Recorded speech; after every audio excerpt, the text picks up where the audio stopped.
Hey, this is Mr. Weisfeld. I'm going over the work energy summative assessment that we had this week, and this is question number 1. A box of mass 4 kilograms is accelerated from rest by a force across the floor at a rate of 2 meters per second squared for 7 seconds. Find the net work done on the box. Okay, so work equals force times distance. And to be really kind of technically correct, force times distance times the cosine of the angle between the distance and the force. We think in this case that the force is in this direction and the distance is in the same direction, so that the angle theta is 0 degrees. That means that the cosine of theta equals 1. So in a sense, we're really talking about this equation right here, force times distance. Force equals mass times acceleration. That's Newton's second law. N2L, Newton's second law. We have the mass. The mass is 4 kilograms. And we have the acceleration 2 meters per second squared. So the force equals 4.0 kilograms times the mass, times acceleration 2.0 meters per second squared. If you'd like credit on this, please copy down the stuff that I'm writing exactly as I have it. That way we'll get it right. 4 times 2 is 8. 8 newtons is the force. Then I need to know what the distance is. If I have something that's a constant acceleration for a certain amount of time, for 7 seconds, then I use my kinematic equations. The kinematic equations are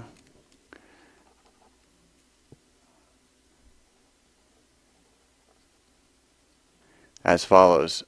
Velocity final equals velocity initial plus acceleration times time. Distance equals velocity initial times time plus 1/2 times the acceleration times the time squared. This is called parabola. This is called the definition of acceleration. And then finally, no time. Velocity final squared equals velocity initial squared plus 2 times the acceleration times the distance. Turns out, since I'm given the time here and I'm given the acceleration, then I can use, not this because I don't really care about the acceleration, so not that equation. And not this equation because I don't really care about the velocity. Sorry, I must have said something else, but I don't care about the velocity here, right? So I just care about the velocity.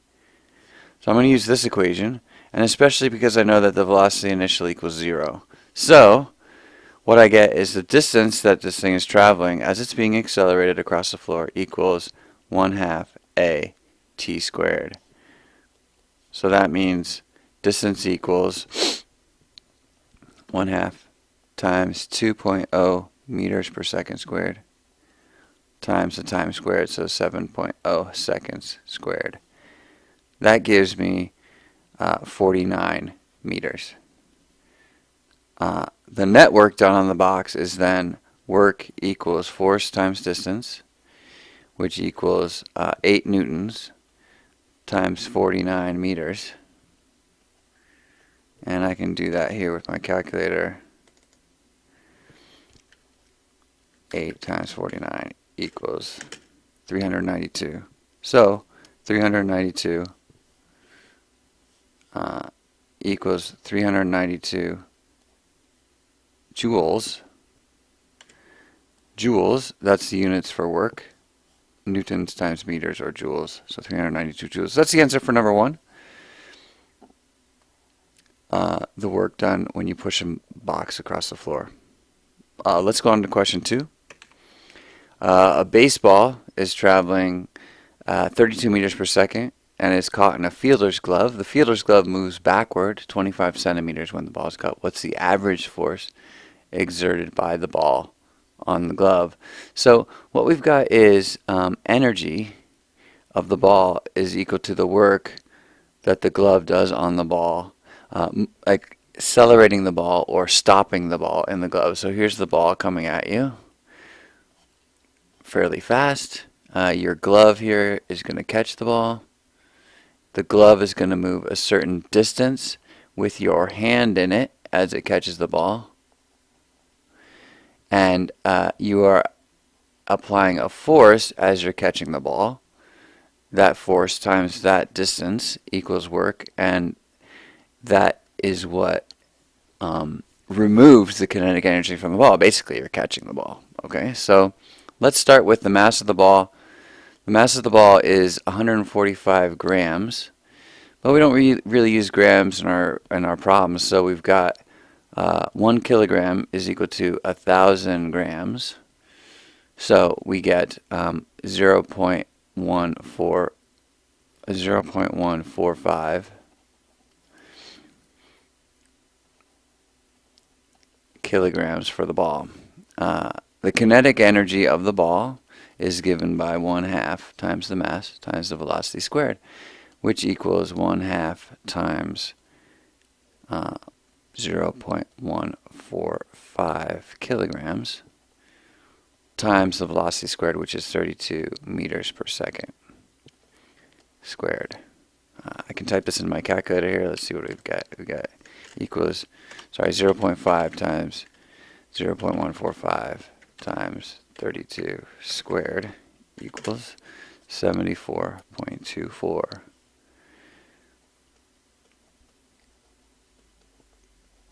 That's energy, so that's joules. Then we have the force times the distance. We're working on this equation right here. The energy done equals the work done. So our work is basically force times distance. And the question is, what is the force? So force is the question. And if I write these all together here, I get the distance that the ball travels, d, equals 25 centimeters. But 1 meter is 100 centimeters. So we basically, the distance of the ball is 0.25 meters. So let's plug this all in, but leave F as a variable that we're trying to solve for. So I've got kinetic energy equals work. It's basically the work energy theorem that we learned about in this chapter. Kinetic energy is 1/2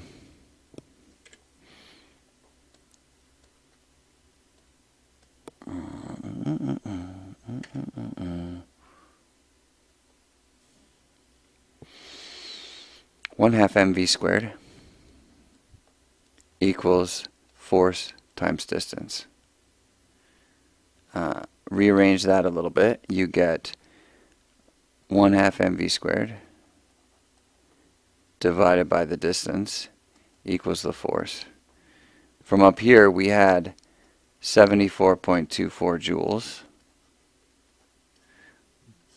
Joules are Newton meter, divided by 0.25 meters equals the force. Let's get that into a calculator here. 74.24 divided by 0.25 meters equals 296.96 newtons. So let's just say 297 newtons. Seems like a lot of force, but remember the ball is moving rather quick. So it would not be surprising if this is the force that a catcher's mitt has to apply to catch a speeding baseball. Or this is why catcher's mitts are cushioned quite a bit. So that was question 2. Let's move on to question 3. A 1,200 kilogram car moving in a horizontal surface, on a horizontal surface with a speed of 85 kilometers per hour strikes a horizontally coiled spring. So let's see if I can draw a spring here. The spring is attached to a wall or something fairly strong. My car is speeding here along at 85 kilometers per hour. It's brought to rest in a distance of 2.2 meters. So at 2.2 meters, the spring is then condensed. Let's draw a condensed spring here by the car. as it was rolling. The question is, what's the spring stiffness constant of the spring? So once again, let's look at the work energy theorem. Work equals energy. In particular, the kinetic energy of the car equals the work done on the spring as it slows down the car. So kinetic energy of the car, 1/2 mv squared, equals the force times the distance, so the work done on the spring. And in particular, we're not going to actually look at the force in detail. We're going to say that the kinetic energy of the car equals the potential elastic potential energy of the spring as it gets compressed. Now this, we need to clarify, is elastic potential energy of the spring equals 1/2 times the spring constant times the amount of crush in the spring. And so K equals the spring constant of the spring. It's how stiff the spring is, and the spring constant is what we're trying to find. So that's the question mark. Like, what is that? All right. We have to do a little bit of conversion here. The velocity of the car equals 85 kilometers per hour. That is, there are 1,000 meters in a kilometer.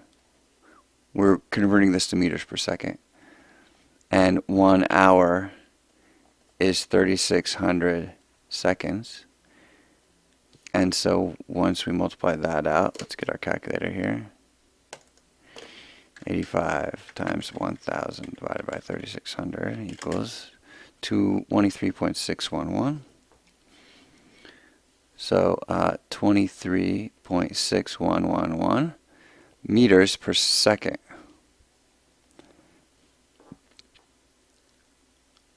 I'm working towards the kinetic energy of the car. So the kinetic energy of the car, 1/2 mv squared, equals the elastic potential energy of the spring, 1/2 kx squared. If I solve for k, I basically get 1/2s cancel. I get mv squared over x squared equals k. So that means that a 1,200 kilogram car times a velocity of 23.611 meters per second, that all squared, divided by 2.2 meters, that's the amount of crush in the spring, squared, equals k. Let's plug that into our calculator here. Equals 1,200 times 23.611 squared divided by 2.2 squared equals, shouldn't put an equals at the front. Uh, 138,218. So 138,218. This is kilograms meter squared per second squared divided by meter squared. That's actually, it's supposed to be kilograms meters per second squared. So it's supposed to be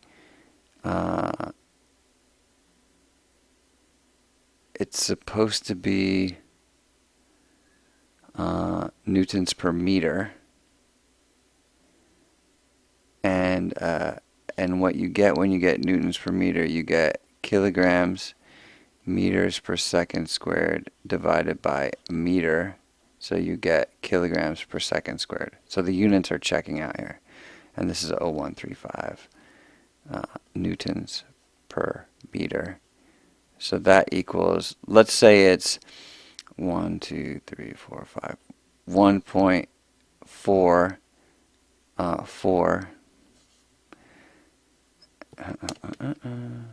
1.4 times 10 to the fifth, right? 1, 2, 3, 4, 5. 1.4 times 10 to the fifth newtons per meter. So a pretty strong spring.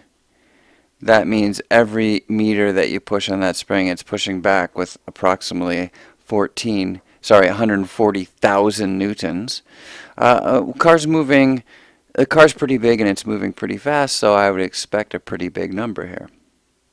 Okay, next question, question number 4. During a workout, football players ran up the stadium stairs in 75 seconds. So let's say these are my stairs.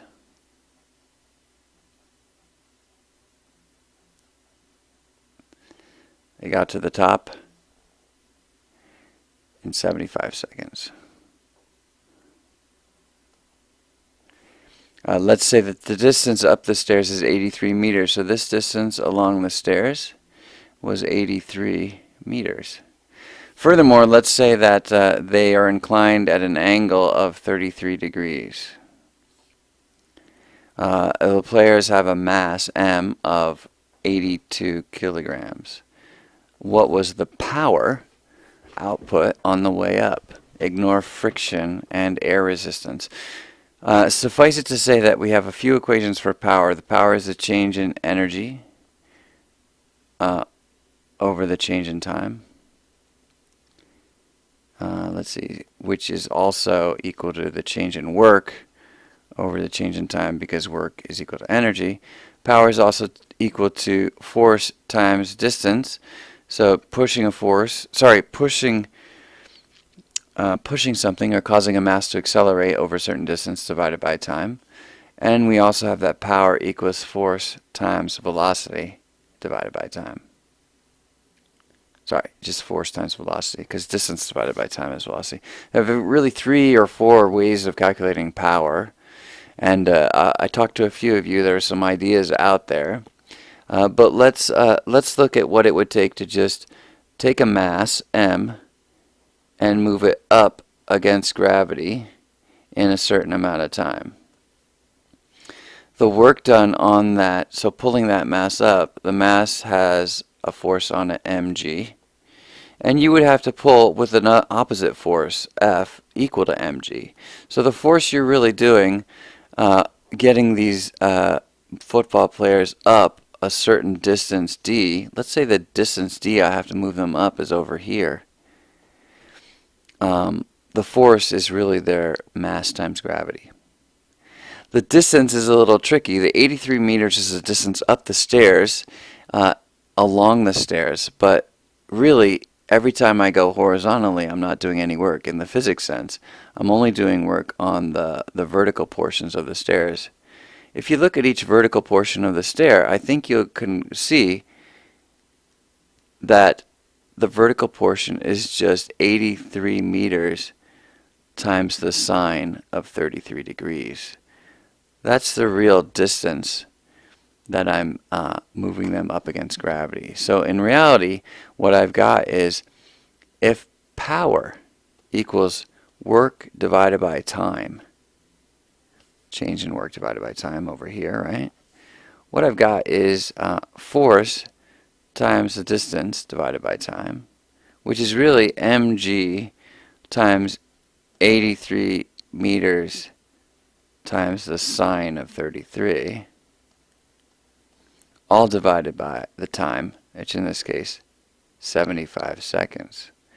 So let's put the mg in there. They weigh 82 kilograms. Their mass is 82 kilograms times gravity, 9.8 meters per second squared, times 83 meters times the sine of 33 degrees, all divided by 75 seconds. What I've got is work, force times distance divided by time. So that equals, let's get our calculator out here, 82 times 9.8 times 83 times the sine of 33 degrees divided by 75. 484. Let me just verify that the sine of 90 is 1. Okay, and then the sine of 0 is 0. Okay, cool. So I did this right. So this is 484 watts. 484.35 watts.